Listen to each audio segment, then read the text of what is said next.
ഏറ്റവും നല്ല ഭക്ഷണം കിട്ടുക എവിടെയെന്ന് എന്നോട് ചോദിച്ചാൽ ഞാൻ പറയും ക്രിസ്ത്യൻ കല്യാണത്തിനാ. എന്ത് ഫുഡാന്നറിയോ? ഓ ഇവരുടെ പക്ഷേ വിശന്ന് കൊടല് കഴിഞ്ഞിട്ടേ തരുള്ളൂ.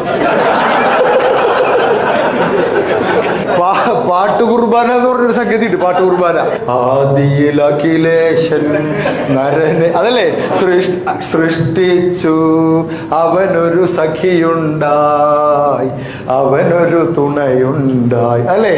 എന്നിട്ട് ആ മറ്റേ കിട്ടി കിട്ടി കിട്ടി കിട്ടി കിട്ടി ഇതെല്ലാം അടിച്ചു കഴിഞ്ഞിട്ട് ഞാൻ എഴുന്നേൽക്കും. കഴിഞ്ഞു എന്ന് പറഞ്ഞ് എഴുന്നേൽക്കുമ്പോ അത് തുടങ്ങി.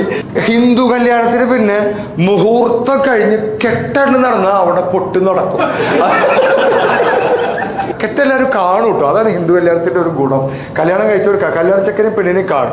മുസ്ലിം കല്യാണം എന്തൊരു സുഖം എന്ന് പറയും. ഒരു സൈഡിൽ കെട്ട് താലി മാല അത് ഇത് അതൊക്കെ നടക്കും. ഇപ്പുറത്തെ സൈഡിൽ ഫുഡ് അടിയും നടക്കും.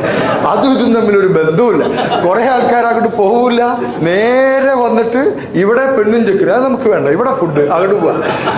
കല്യാണ ചെക്കനെ പെണ്ണിനെ കാണൂല അപ്പൊ ബഹുഭൂരിപക്ഷം പേര് ഈ മുസ്ലിം കല്യാണത്തിന് പോണവർ. എന്നിട്ട് ഭക്ഷണം കഴിച്ചിട്ട് 2 മാസം കഴിഞ്ഞിട്ട് ഇവരെ പുറത്ത് വെച്ച് കാണും. ഹായ് ഇതാണോ പെണ്ണ്? അപ്പോ അവര് നീ വന്നില്ലേ? വന്നിരുന്നു, പക്ഷെ കാണാൻ പറ്റിയില്ല.